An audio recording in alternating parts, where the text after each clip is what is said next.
ewele ọchịrị mma na ọ ga-achị anyị o eze ndị Igbo niile ebe ọ bịara ife na-eme ọ na-enyere ụmụ ogbenye aka ọchịrị mma na ọ ga-achị anyị ọzọ eze ndị Igbo niile ebe ọ bịara ife na-eme ọ na-enyere ụmụ ogbenye aka Honorable Joshua na ọ ga-achị anyị ọzọ eze ndị Igbo niile ebe ọ bịara ife na-eme ọ na-enyere ụmụ ogbenye aka Emmanuel Udoji onye ọma eze ndị Igbo niile ebe ọ bịara ife na-eme ọ na-enyere ụmụ ogbenye aka olu okosielu olu ọ ga-eji eme mmanwụ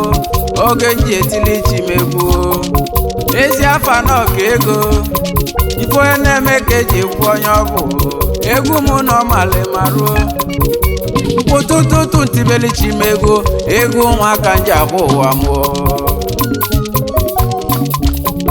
nweze adịghị ayọ nri o nweze na-ata afụfụ ajụjụ ka m na-ajụ ụmụ Igbo ajụjụ ka m na-ajụ ụmụ Igbo niile onye nna ya bụ eze ọka n'ime ebute gị ike na-ekwe ya ka ọ na-abịa n'ike na-ebube ọka n'ime ka m na-ekwuzi ọchịrị mma na ọ ga-achị anyị eze ndị Igbo niile ebe ọ bịara ife na-eme ọ na-enyere ụmụ ogbenye aka ọchịrị mma na ọ ga-achị anyị ọzọ eze ndị Igbo niile ebe ọ bịara ife na-eme ọ na-enyere ụmụ ogbenye aka Honorable Joshua na ọ ga-achị anyị ọzọ eze ndị Igbo niile ebe ọ bịara ife na-eme ọ na-enyere ụmụ ogbenye aka Emmanuel Udoji onye ọma eze ndị Igbo niile ebe ọ bịara ife na-eme ọ na-enyere ụmụ ogbenye aka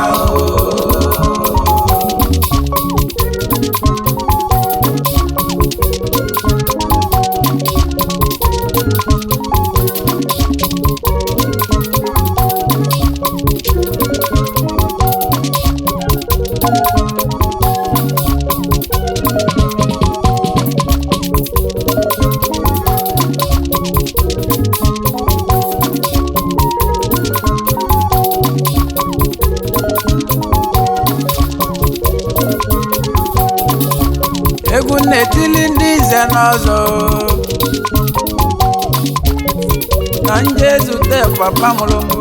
Honorable Joshua Udoji ọka n'ime wanọbighị ala eze ndị Igbo niile nke izizi n'ime Japan ke na lebele ndị Igbo niile malụ ga-amalụ eze ndị Igbo dalụ ọlụ ifi na-eme na ọkalịla akali onye na-enye n'ụwa ka ọ ga-eli amakọnati ya ebele ka m na-ebelu gị ọfọ ka m na-agọlụ gị eze ndị Igbo n'ime Japan ị ga-adị ka echi maka echi adị agwụ eze ndị Igbo niile Chukwu ga-akwụghachi gị mmaji kwụrụ mmaji maka ibi mere mmerike ndị nyere aka erike ịbụchi ụmụ ogbenye ị na-enyere ụmụ ogbenye aka ị ga-adịrị anyị ka echi eze ndị Igbo ife ị ga-emere ụmụ karịrị akarị onye nwelu gị nwere ife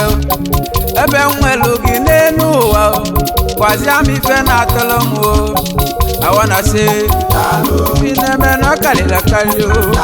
ifi na-eme na oriri nne orike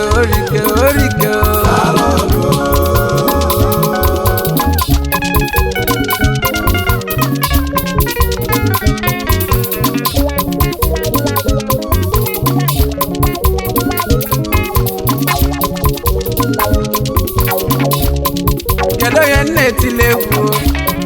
Josiah onye na-etile egwu Honorable Joshua Udoji ọka n'ime one of Ihiala Ihiala niile malụ ga-amalụ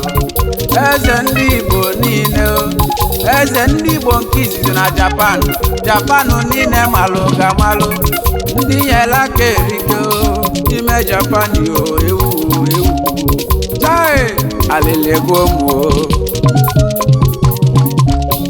eze ka nke n'ezi nwanne gị onye ngịnị a na-eme nwanne ofu ọbala ofu elele His Royal Highness Igwe Emmanuel Udoji gị bụ nwaadị ogbo Nwachukwu tielu ugo n'Ihiala ife na-asịa nwanne adịghị ana ọ sịkwa ka nkenelie nwanne ya Ayaka n'Ihiala Anarchy Event Center ọ bụ nge lụlịalụ eze ndị Igbo niile nke izizi n'ime Japan ọ sị ka mkpọtụrụ ụmụnne Honorable Mr. Chimatek Udoji Nora Suit Hotel nge lụlịalụ n'ime Ihiala ka ọ dịzi adị ọ sị ka nkeneli ya nwanne ya Honorable Mr. Malaki Udoji aka Asorok ndị bụ Udoji daalụ n'ọlụ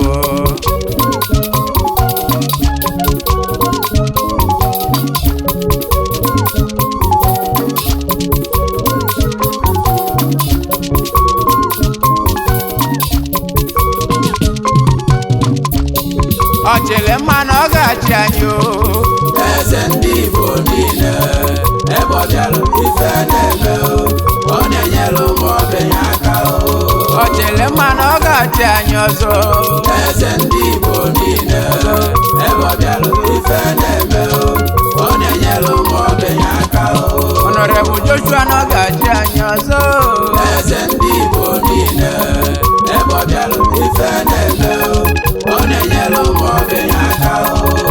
Emmanuel Udoji onye ọma eze ndị Igbo niile ebe ọ bịara ife na-eme ọ na-enyere ụmụ ogbenye aka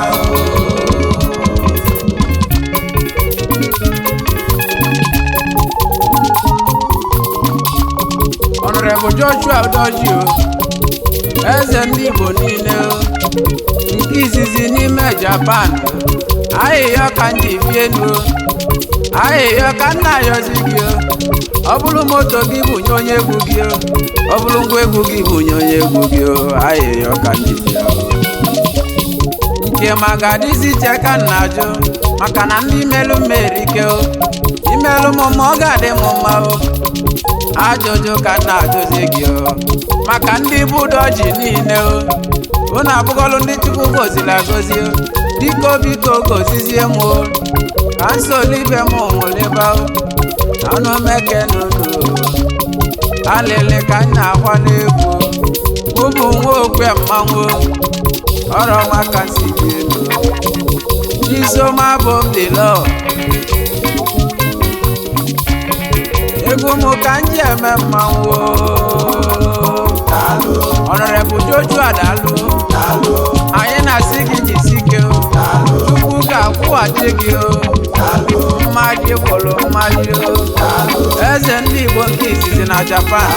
ị ga-adịla anyị ka echi